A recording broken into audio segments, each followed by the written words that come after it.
Hello, and welcome to the Newsfeed Talk Show. I'm your host, Whitney Turner. Today we'll be talking about the experience of musicians who built up their performance experience while attending Virginia Tech or living in Blacksburg, as well as what the Blacksburg music scene looks like and how the community supports student and young musicians. First, let's meet our guests. The GBs are here with us. They're two members, Abby August and Leah Worley. Both play multiple instruments and provide vocals for the GBs. Nikhil Maligay, otherwise known as Kilo, is a rapper and a freshman at Virginia Tech.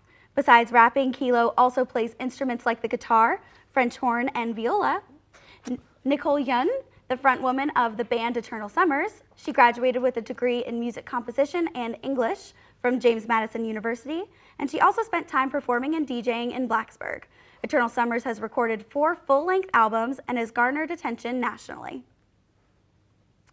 We wanted to sit you all down and ask questions about what your experience is or has been in the Blacksburg music scene. But first, we want to know a little bit more about each of you. So first, tell us a bit about why you wanted to become a musician and how it has been balancing being a musician and a student.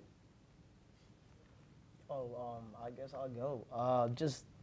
Honestly, just being a musician in general, you're saying? Definitely, it's not, when you start out making music, honestly, I'm not gonna front. It's probably gonna be bad. Like, some people are naturally talented at singing. Besides that, they can't write a song. Like, it's hard work. You gotta like practice and keep at it. But then like maybe in 6 months, in a year, you'd be making songs that people like. It's honestly just like, you have to self-motivate. Like when you go put a song up on like SoundCloud and it gets a lot of hits, you get motivated. But if you don't, you can't stop, you know what I'm saying?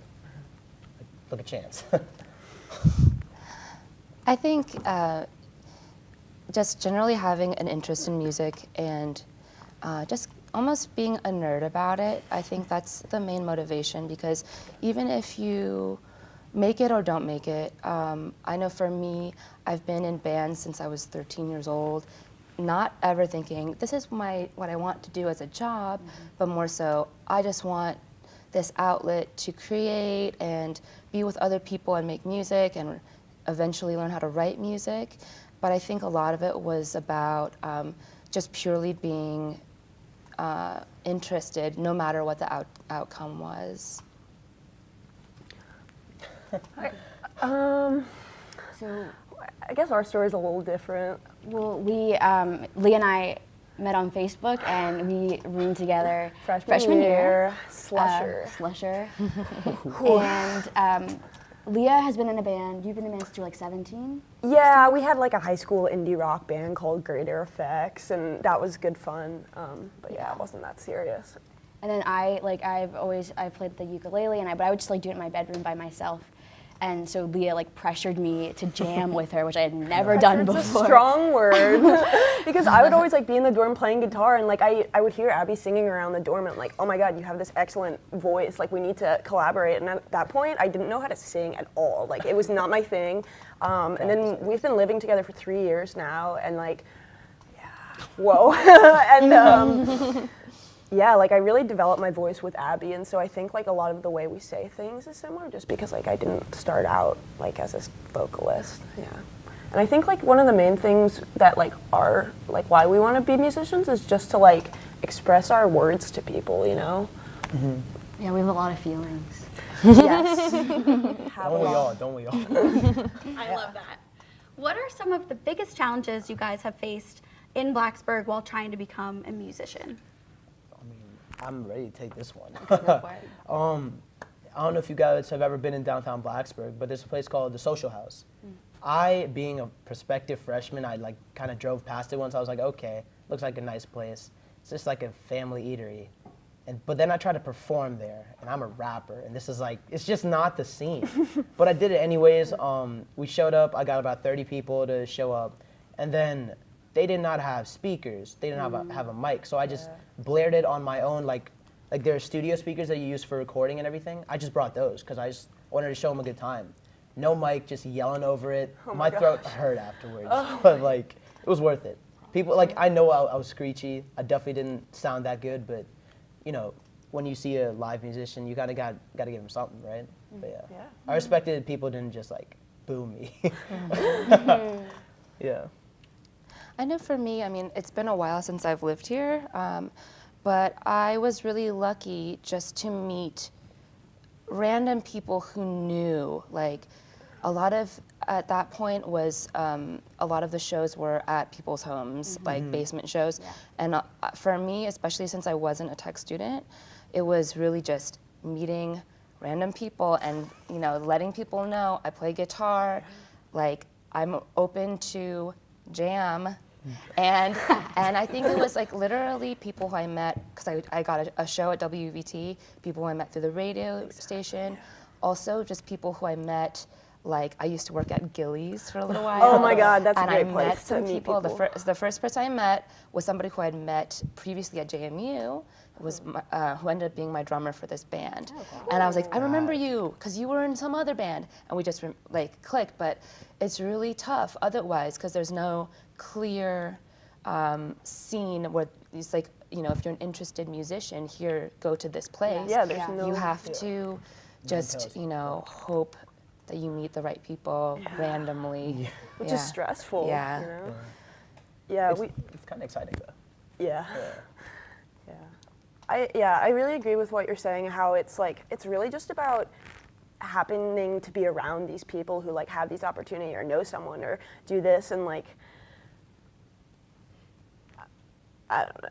It's, You were on something. yeah, I was onto something, but yeah, it's just like meeting people and like remind, like something Abby and I have experienced recently is like reminding people that you're still a band and you still want to be out there playing with people, because like we weren't playing very many shows, and like people just assumed that we like broke up and we were just not playing anymore, and like they stopped asking. So you just have to be out there talking to people is the most important thing. Yeah, and one other thing for us, the GB specifically, is that we're like we're just two ladies and two instruments, Yeah. and so we're not like a full band. So Exactly. for us, it's hard to booking is hard because we're kind of like forever the opener, just because they want to have like the chill band and then like the jam out band. Yeah. So that's like something that we've struggled with. I mean, we still can get shows, but we want to be the headliner. Yeah, we want to be the headliner. Yeah, because I guess they think it'll sound like a bit strange if you have like two people playing acoustic instruments, and then like drums and back to that, and then back to drums, and it might kind of throw people off. But yeah, eternally the opener. Turner Summers. Eternal Summers. Been there.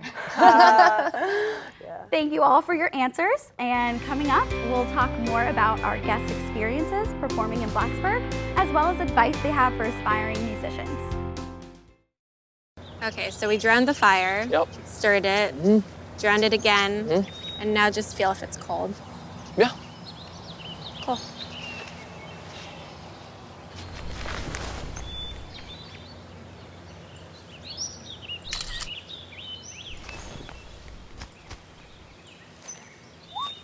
Smokey just gave me a bear hug. I know. Already posted it.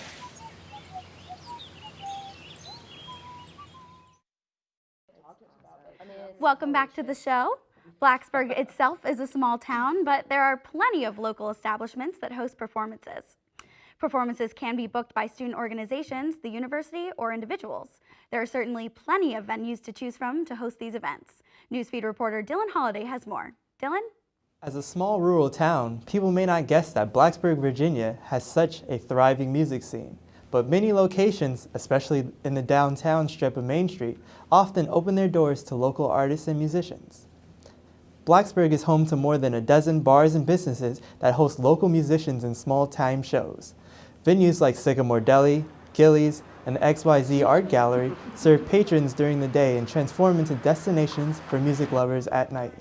Some venues restrict people under 21 from attending shows.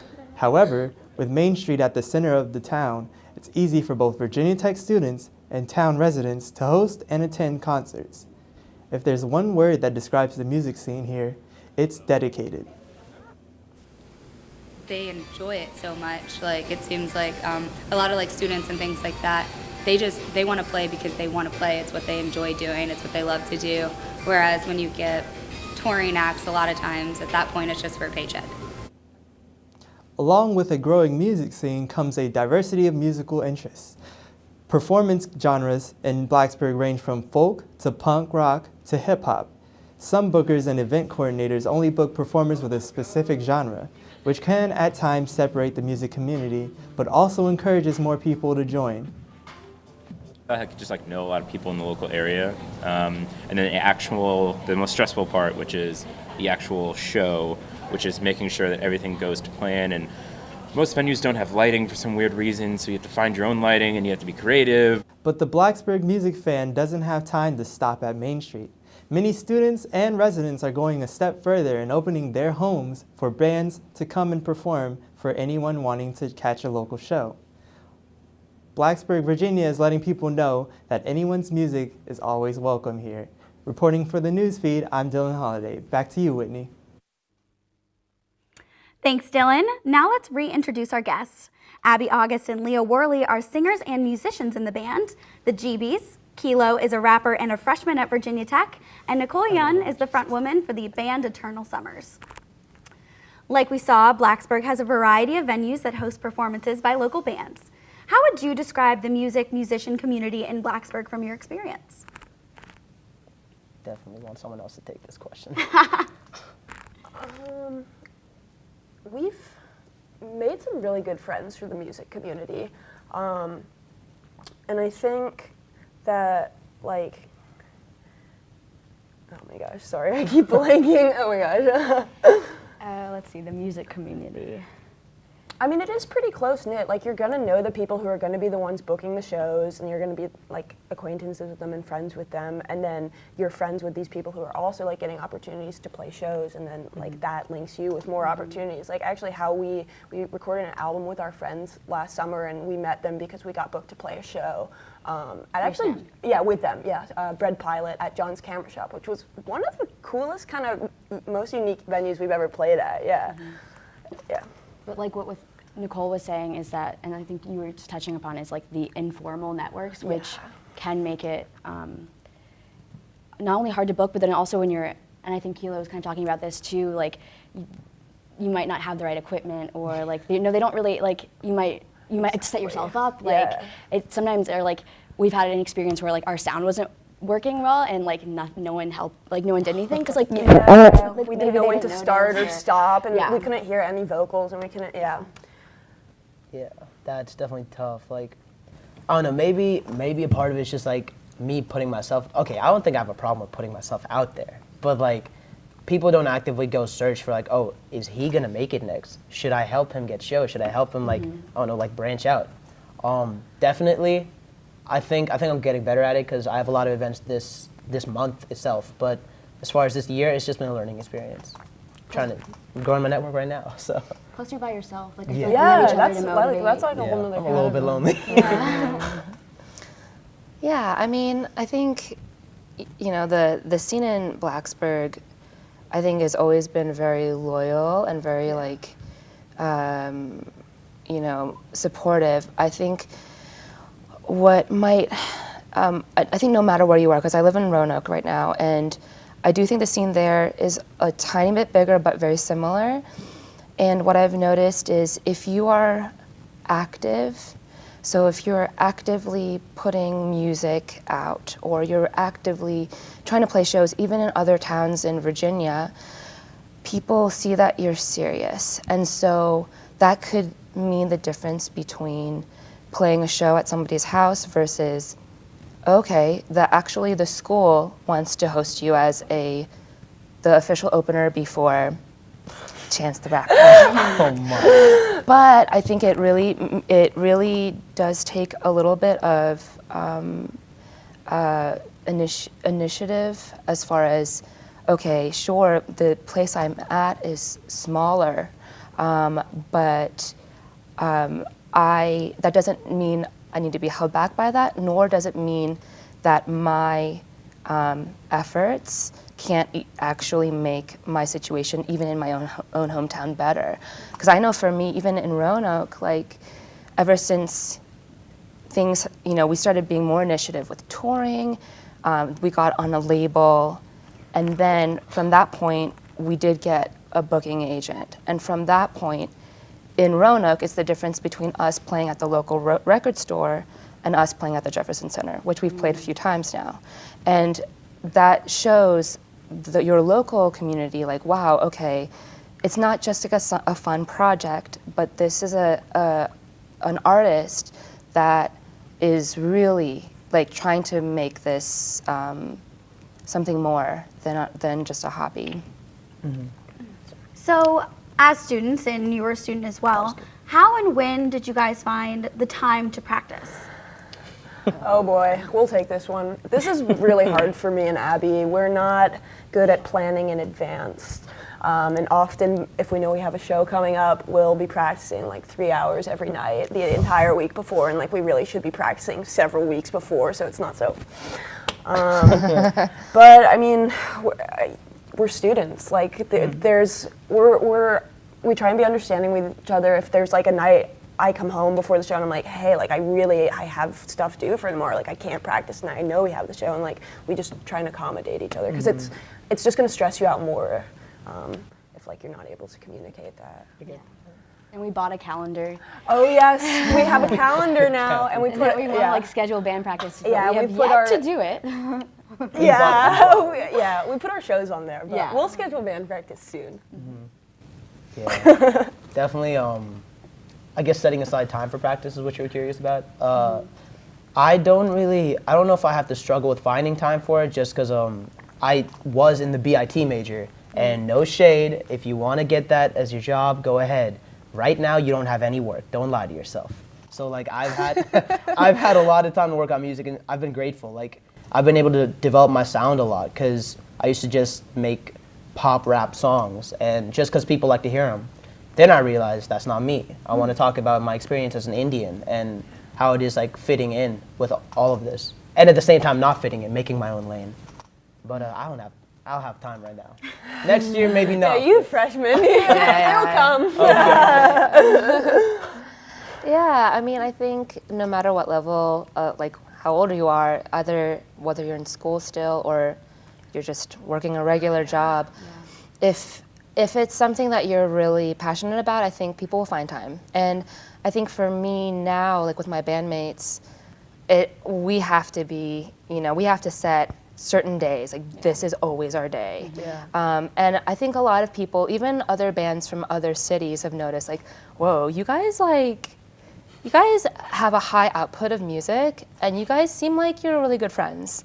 And honestly, I think having consistent kind of rehearsals where we're very excited to play music together because we like collaborating and we trust each other, but then B, it's like, oh, okay, we see each other every week, so there is that level of friendship where it's not like, I know a lot of bands on a national level where the drummer lives in Nashville, the lead singer lives in LA, and they'll get together right before a tour and play, but they view it very much as a business, which is totally fine. Like, that's totally how you can do it.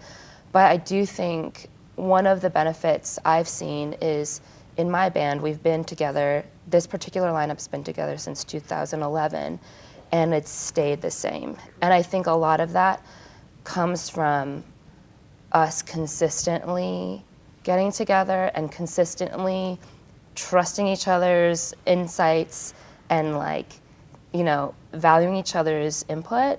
And I think in that, I feel very lucky. We've had no lineup change, and it's just building off of the same chemistry. I feel that there's no other band I know at this point that has that, of people I've met. I'm sure very famous people, yes, but so yeah, I do think that consistent practice and just making time for it can just really springboard much more. Yeah. So Nicole, you've had a lot of experience. What is the most enjoyable venue you've performed at? Oh, okay. Well, there's a couple enjoyable ones. For me, just as a music nerd, I got to play at the Troubadour in LA, which is where, Tom Petty, Leonard Skinner, all these very famous, Fleetwood Mac, all these very famous people have played, and it still feels very old. So it still kind of smells like sweat, but you feel like, wow, smell their sweat. And so it's very, very inspiring. And then I think on the East Coast, one of my favorite places is not too far away at the 930 Club in Washington, D.C. Because, as a musician, on stage it sounds wonderful. As a listener, it sounds wonderful. But it's a venue where they take artists very seriously. So you come to the door, they have like 8 or 9 people helping you with your equipment, which is not much for me, and I'm in a 3-piece band, so we don't have that much.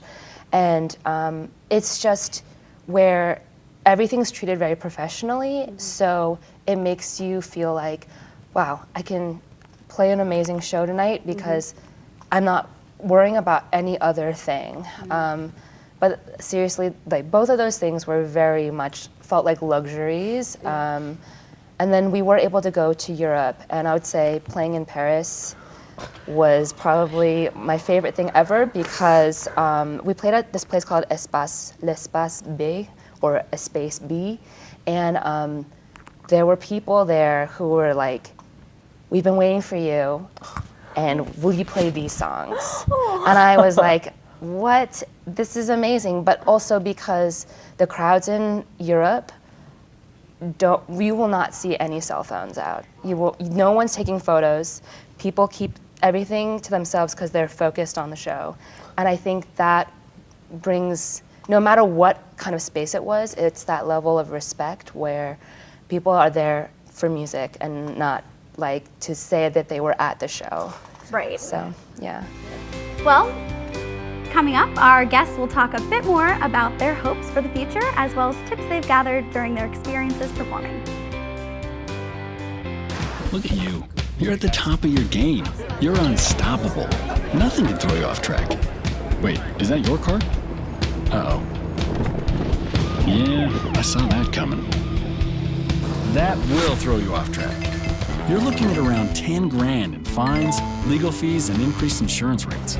Let's try this again. Smart move. Because buzz driving is drunk driving. Welcome back to the show. With what little time we have left with our guests, we wanted to ask a few more final questions. Can you give other musicians here watching some advice or tips that you've accumulated during your experience? I'd like to say, just stick with it. Like, me and Abby have been through so much. We're really good friends, and that just alone takes like so much effort and like just so much communication, and just stick with it because it's gonna be rewarding, and it's only gonna get better. Like, shows at the beginning were so nerve-wracking. Like, I remember I couldn't stop and my voice would shake. But then after a couple shows, like, you start to really like have, I don't know, it's this crazy experience performing. Like as you were saying, like, it's really special when people are engaged in your show, like, to watch it as an art piece, like, instead of just to like be there at this event. And that's like what we've really, I think, enjoyed most out of it, when we kind of like form that intimate connection with the crowd. Like, we've played at XYZ Art Gallery, and like all our friends will come, and like everyone in the room just sits on the ground, and we just strum and sit. And we've sat on the ground and played before too. Like, it's really nice. Awesome. I mean, we're acoustic, so. Like I said, definitely, if I could say, and even though I don't really have as much experience as compared to you guys, like, one tip I've found is just like, you should talk to people. Like, if you want to work with someone, talk to them. They won't know that you want to. Like, if they like go catch a break, they might not wait for you, you know? So like, you have to just go work with them, maybe they'll like you. As far as me, my name's KHI_LO. I love to like, just work with anybody.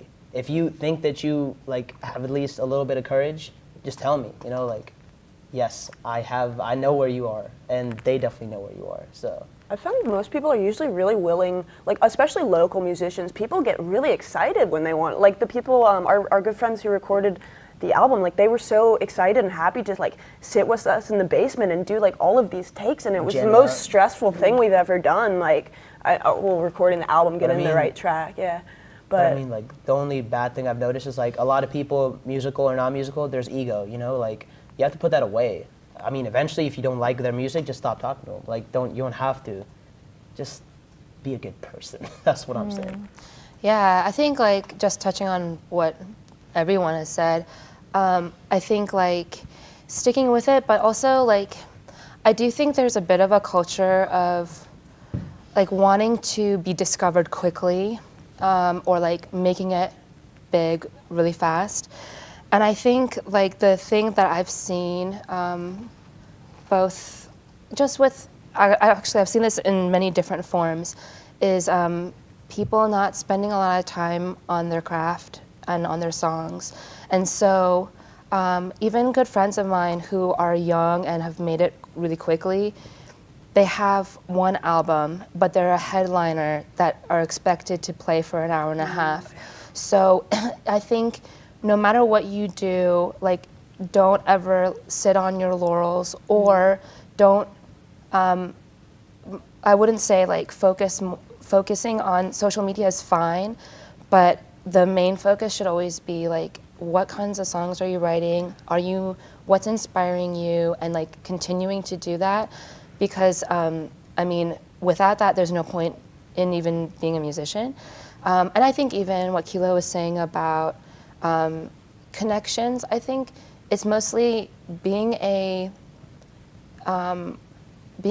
kind person, because a lot of times at shows you'll meet other musicians, and they're not always the nicest, but I think just being as professional, but also just as sincere as you can be, it goes a long way. And I think people are actually more used to ego than they are kindness, so it speaks to people who want to work with you that you're humble and sincere.